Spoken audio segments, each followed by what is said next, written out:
إن الحمد لله نحمده ونستعينه ونستغفره ونعوذ بالله من شرور أنفسنا ومن سيئات أعمالنا من يهده الله فلا مضل له ومن يضلل فلا هادي له وأشهد أن لا إله إلا الله وحده لا شريك له وأشهد أن محمدًا عبده ورسوله أما بعد فإن خير الحديث كتاب الله وخير الهدي هدي محمد صلى الله عليه وسلم وشر الأمور محدثاتها وكل محدثة بدعة وكل بدعة ضلالة وكل ضلالة في النار فأعوذ بالله السميع العليم من الشيطان الرجيم من همزه ونفخه ونفثه بسم الله الرحمن الرحيم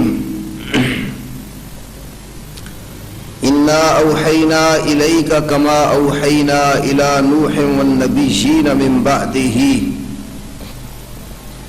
وأوحينا إلى إبراهيم وإسماعيل وإسحاق ويعقوب والأسباط وعيسى وأيوب ويونس وهارون وسليمان وآتينا داود زبورا ورسلا قد قصصناهم عليك من قبل ورسلا لم نقصصهم عليك وكلم الله موسى تكليما رب اشرح لي صدري ويسر لي أمري واحلل عقدة من لساني يفقه قولي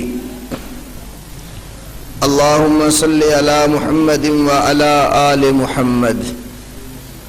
كما صليت على إبراهيم وعلى آل إبراهيم إنك حميد مجيد اللهم بارك على محمد وعلى آل محمد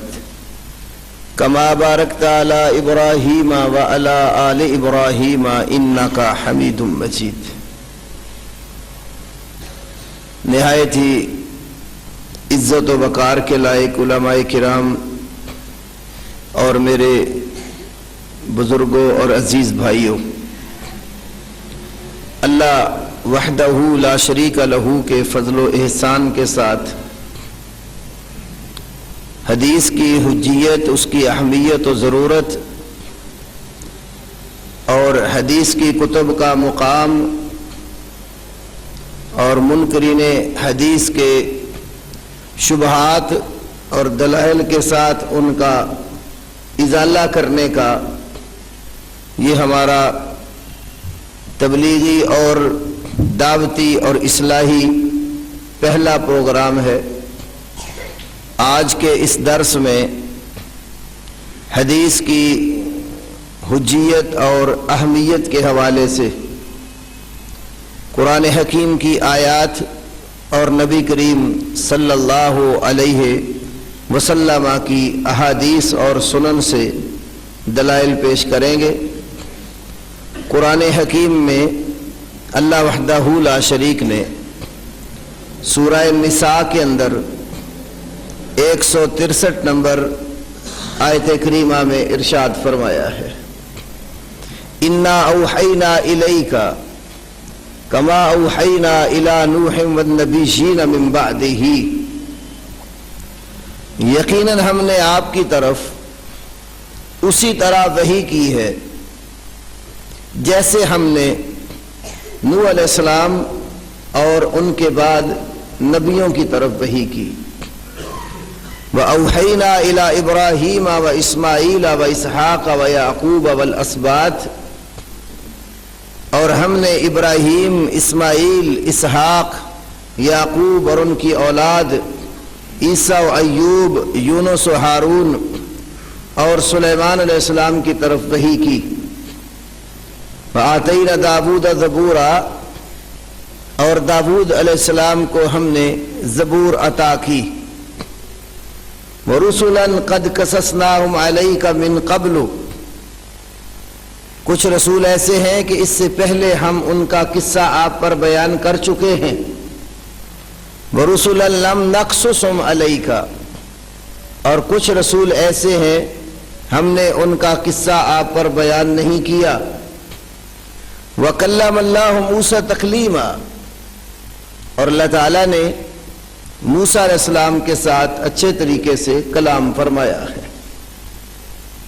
اس آیت کریمہ میں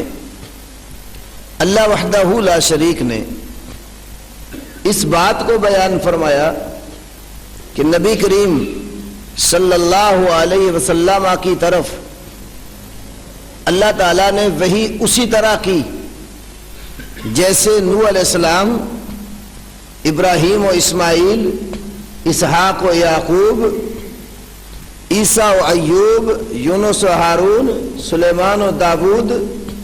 اور موسیٰ علیہ السلام کی طرف وحی کی۔ قرآن حکیم سے اگر یہ بات پوچھی جائے کہ سابقہ نبیوں اور رسولوں پر کیا صرف کتابیں اور صحیفے ہی وحی کی صورت میں آئے، یا اللہ نے کتب اور صحائف کے سوا بھی ان کی طرف وحی کی؟ اگر اللہ کا کلام اس بات کو بیان کر دے کہ سابقہ پیغمبروں پر کتب اور صحائف کے سوا بھی وحی نازل ہوئی، تو یہ بات بھی تسلیم کرنی پڑے گی کہ محمد الرسول اللہ صلی اللہ علیہ وسلم پر بھی اللہ تعالیٰ نے قرآن کے سوا وحی کی ہے، کیونکہ آپ پر اللہ نے اسی طرح وحی کی جیسے پہلے نبیوں پر وحی کی۔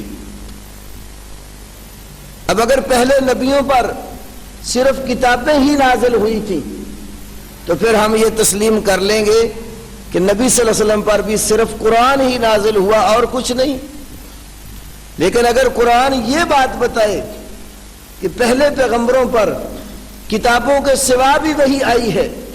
پھر یہ ماننے بھی کوئی اشکال نہیں ہے کہ نبی صلی اللہ علیہ وسلم پر بھی قرآن کے سوا وحی آئی ہے۔ یہ ہم اللہ کے قرآن سے ہی دیکھتے ہیں۔ میں زیادہ قرآن حکیم کی آیات سے ہی یہ مسئلہ آپ لوگوں کے سامنے رکھوں گا۔ اس کی ایک وجہ یہ ہے،